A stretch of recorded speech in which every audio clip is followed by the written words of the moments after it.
देश के सम्मानित शिक्षक साथियों, 2011 से पूर्व नियुक्त शिक्षकों को टीटी से मुक्त करने के लिए आज एक राष्ट्रीय स्तर पर अखिल भारतीय मोर्चे का गठन किया गया। मोर्चे में अखिल भारतीय प्राथमिक शिक्षक संघ, मोर्चे में Akhil Bharatiya junior high school शिक्षक संघ, मोर्चे में उत्तर प्रदेशी जूनियर हाई स्कूल शिक्षक संघ उत्तर प्रदेश, उत्तर प्रदेशी प्राथमिक शिक्षक संघ उत्तर प्रदेश ये शामिल हुए और अन्य कई संगठनों से टेलीफोनिक वार्ता हुई जिन्होंने अपनी सहमति भी जताई है। मंच आह्वान करता है, ये मोर्चा आह्वान करता है देश और उत्तर प्रदेश के सभी छोटे बड़े संगठनों से कि यह आपके व्यक्तिगत स्वाभिमान की लड़ाई नहीं है, ये देश के बेसिक शिक्षकों के स्वाभिमान की लड़ाई है। उनके स्वाभिमान को बचाने के लिए, अपने संवर्ग को बचाने के लिए आप सबको इस मोर्चे के साथ आना चाहिए। और मोर्चा ये आपको भरोसा दिलाता है कि मोर्चे के जो शीर्ष नेतृत्व जिनके द्वारा आज गठन किया गया है वो मोर्चे में पिछड़ी पंक्ति में आपके साथ खड़े दिखाई देंगे। और जो इसका नेतृत्व करना चाहे, जो भी लोग आज संगठन में छोटे बड़े संगठन हैं, जो इसका नेतृत्व करना चाहे, हम दोनों लोग उसके नेतृत्व में इस लड़ाई को लड़ने के लिए तैयार हैं। लेकिन केवल और केवल संवर्ग को बचाने के लिए इस लड़ाई को लड़ना होगा। अपने अपने व्यक्तिगत स्वाभिमान और ईगो को किनारे रखना होगा। हम दोनों संगठन मेरे पास किसी के पास ईगो नहीं है और ना ही ईगो को मैं करता हूं। मैं आप सबका आह्वान करता हूं कि आप इस मंच के साथ आइए। और चूंकि ये राष्ट्रीय स्तर की लड़ाई है, ये प्रदेश स्तर की लड़ाई नहीं है और इस पर सारे प्रदेश के सभी प्रदेश एक मंच पर हैं। हाँ, इस मोर्चे में देश के सभी प्रदेश हैं। आप लोग इस लड़ाई में आइए। और आज मोर्चे ने निर्णय लिया है कि शीतकालीन सत्र संसद का शुरू होगा, उस दौरान जंतर मंतर पर बृहद आंदोलन किया जाएगा। भारत सरकार से अनुरोध किया जाएगा, माननीय प्रधानमंत्री जी से अनुरोध किया जाएगा कि जो 3 अगस्त 2017 में आपने संशोधन किया है उस संशोधन को निरस्त किया जाए और शिक्षा अधिकार अधिनियम 2011 लागू होने से पहले जो भी शिक्षक नियुक्त थे उनको टीटी और पदोन्नति और में टीटी से मुक्ति प्रदान की जाए, ये मांग की जाएगी। साथ ही आज मैं आपको ये भी बता दूं कि Akhil Bharatiya junior high school शिक्षक संघ और प्राथमिक शिक्षक संघ, अखिल भारतीय प्राथमिक शिक्षक संघ ने संयुक्त रूप से कल रिव्यू दाखिल कर दिया है और उसको मजबूती से लड़ा जाएगा। संतोष हेगड़े के माध्यम से, संजय हेगड़े के माध्यम से इसको दायर कराया गया है और जिस दिन हेयरिंग होगी वो कोशिश की जाएगी कि एक गांगुली के माध्यम से इसकी हेयरिंग कराई जाए। हम लोग उसमें रहेंगे और 4 या 5 तारीख में हम 2 रिटें और फाइल करेंगे जो इस संवर्ग को बचाने के लिए होंगी। हम और अखिल भारतीय प्राथमिक शिक्षक संघ इन रिटों को संयुक्त रूप से फाइल करेंगे और जो भी हमारे हिस्से में इन रिटों को फाइल करने में आएगा हम लोग दे रहे हैं और देंगे। ये मैं आप सबको विश्वास दिलाता हूं और ये मैं आपको ये भी विश्वास दिलाता हूं कि ये मोर्चा इस लड़ाई को जीत करके रहेगा। आज की इस बैठक में उत्तर प्रदेशी प्राथमिक शिक्षक संघ के प्रदेश अध्यक्ष विनय तिवारी जी मौजूद रहे थे और अखिल भारतीय प्राथमिक शिक्षक संघ के राष्ट्रीय अध्यक्ष आदरणीय बासाराज गोरवरकर जी, महासचिव कमलाकांत त्रिपाठी जी, कोषाध्यक्ष Umashankar Singh ji, Akhil Bharatiya junior high school शिक्षक संघ की तरफ से मैं स्वयं योगेश त्यागी राष्ट्रीय अध्यक्ष और राष्ट्रीय महामंत्री हमारे सुभाष चौहान जी,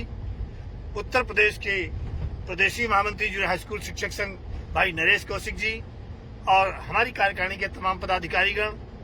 और अखिल भारतीय प्राथमिक शिक्षक संघ के तमाम पदाधिकारीगण शामिल हुए और ये बहुत मजबूत मोर्चा पूरे देश पर लड़ने के लिए तैयार हुआ है। सभी शिक्षक संगठनों से पुनः अनुरोध है कि आप लोग अपने स्वाभिमान को किनारे रखकर इस संवर्ग को बचाने के लिए इस मोर्चे के साथ आइए। हम नेतृत्व नहीं करेंगे, जो नेतृत्व करना चाहे वो नेतृत्व करे। हम दोनों लोग आपके साथ कंधे से कंधा मिलकर इस लड़ाई को लड़ेंगे। जय शिक्षक, जय भारत। मैं Bhupendra Singh, duty president Jammu Kashmir teachers association. पिछले दिनों बहुत सारे शिक्षकों की कॉल आई है ऑनरेबल सुप्रीम कोर्ट ने जो एक आदेश जारी किया था टीटी को लेकर के, शिक्षकों का टीईटी होगा उसको लेकर, और आज सभी शिक्षकों तक मैं ये मैसेज पहुंचाना चाहता हूं अपनी तरफ से कि जब से ये आदेश आया है तुरंत उसके बाद बहुत सी राज्य सरकारों ने अपना जो पूर्ण विचार याचिका जो है वो दाखिल कर दी है, और पूरे देश भर में कुछ संगठनों के साथ भी हम कांटेक्ट में हैं। इसी सिलसिले में आज जम्मू कश्मीर टीचर एसोसिएशन का शिष्टमंडल एसोसिएशन के चेयरमैन शाह फयाज साहब की लीडरशिप में आज जम्मू कश्मीर के माननीय मुख्यमंत्री जी से भी श्रीनगर में मिला है, और उनसे भी इसके बारे में डिटेल में चर्चा हुई है। और हम भी ये आग्रह करना चाहेंगे जम्मू कश्मीर सरकार से, और खास करके विशेष रूप से केंद्र सरकार से, कि सुप्रीम कोर्ट में इसके ऊपर एक पूर्ण विचार याचिका जो है वो दाखिल करें, ताकि सुप्रीम कोर्ट ने जो आदेश दिया है, कैसा आदेश उन्होंने दिया है, जो उनका अपना फैसला है, वो सुप्रीम कोर्ट का कोई भी फैसला माननीय है, सम्माननीय है, लेकिन सरकार के कर्मचारी, सरकार के शिक्षक, सरकार के अधिकारी कैसे हैं, जिस सरकार को तय करना है। सरकार पूर्ण विचार याचिका जो है वो वहां दाखिल करे, और जम्मू कश्मीर में खास करके हम अपनी बात करेंगे कि हमें कभी स्क्रीनिंग टेस्ट के नाम पे, कभी इम्पैक्ट ट्रेनिंग के नाम पे, कभी टेस्ट लेने के नाम पे इतना हरासमेंट हम 15-20 सालों से हम बड़ा संघर्ष हम लोगों ने किया है। और एक बार अभी हमारे शिक्षकों की 20 साल, 25 साल, 30 साल सर्विसेज हुई, और मुझे ऐसे ऐसे शिक्षकों की कॉल्स आई हैं जिनकी नौकरी 4-4 साल, 3-3 साल बची है। तो मैं सरकार से ये आग्रह करना चाहूंगा कि आप माननीय उच्च न्यायालय में एक पूर्ण विचार याचिका जो है वो दाखिल करें, उसके बाद सरकार का जो आदेश आता है, और उसके बाद एक सरकार अपना जो स्टैंड है वो केंद्र सरकार को भी ये क्लियर करना चाहिए, और जम्मू कश्मीर सरकार को भी, क्योंकि जम्मू कश्मीर में विशेष रूप से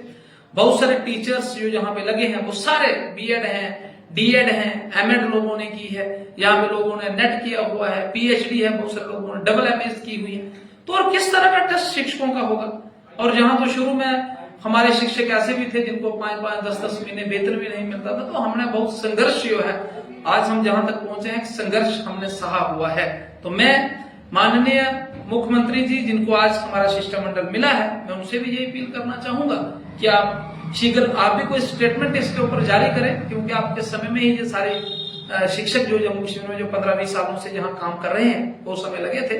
और इसके साथ ही शीघ्र इसके ऊपर कोई फैसला हो। और शिक्षकों को मैं ये अश्योर करना चाहूंगा कि हमारा जो मान है, सम्मान है, डिग्निटी है, हमारे ये 2 काम है जिसके ऊपर हम लोग काम कर रहे हैं। पहले नंबर हमारा जो कर्तव्य क्या है, हमारी ड्यूटीज क्या है, ये हम जानते हैं। बच्चे को पढ़ाने के साथ साथ जो हमने बहुत से विषय तैयार किए हुए हैं कि बच्चे का एक संपूर्ण उसका जीवन, उसका व्यक्तित्व विकास कैसे हो, उसके ऊपर हम लोग कार्य कर रहे हैं। और इसके साथ जो हमारी राइट्स हैं उसके लिए जम्मू कश्मीर टीचर एसोसिएशन हम लोग संघर्षरत हैं, लड़ रहे हैं उसके लिए। और फिलहाल अभी तो हमें कोई अगर लगेगा हमें कि टीचर्स की डिग्निटी के लिए हमें सड़कों का भी सहारा लेना है, तो हम वो भी पीछे हटने वाले नहीं हैं। लेकिन हमें उम्मीद है कि हमारी जो सरकार है, चाहे वो केंद्र सरकार है, चाहे जम्मू कश्मीर की सरकार है, ये पूर्ण विचार याचिका दाखिल करने के बाद एक स्टेटमेंट इशू जारी करेगी, और शिक्षकों को इससे बहुत बड़ी राहत जो है वो मिलेगी। इसके साथ पिछले दिनों डायरेक्टर स्कूल एजुकेशन कश्मीर ने वहां पे टीचर्स टू मास्टर्स की एक डीपीसी जो है वो निकाली है, मैं उनको बधाई देना चाहता हूं अपनी तरफ से। और डायरेक्टर स्कूल एजुकेशन जम्मू से भी मैं अपील करना चाहूंगा कि कृपा करके आपसे आग्रह है कि जम्मू के अंदर भी बहुत से मिडिल्स और हाई स्कूल्स में मास्टर्स की पोस्ट खाली पड़ी हुई है, कृपा करके आप भी यहाँ पे जो डीपीसी है वो शीघ्र निकालें, ताकि जो पोस्ट खाली पड़ी हुई है शीघ्र उन पोस्ट्स को भरा जाए। एक बार पुनः मैं शिक्षकों को ये अश्योर करना चाहूंगा कि जम्मू कश्मीर टीचर एसोसिएशन हर एक इशू को लेकर, चाहे वो सरकार है, चाहे हमारे अधिकारी हैं, उनके साथ क्लोजली कांटेक्ट में है, और अपने शिक्षकों के साथ अनड्यू हरासमेंट हम किसी भी कीमत पे बर्दाश्त नहीं करेंगे।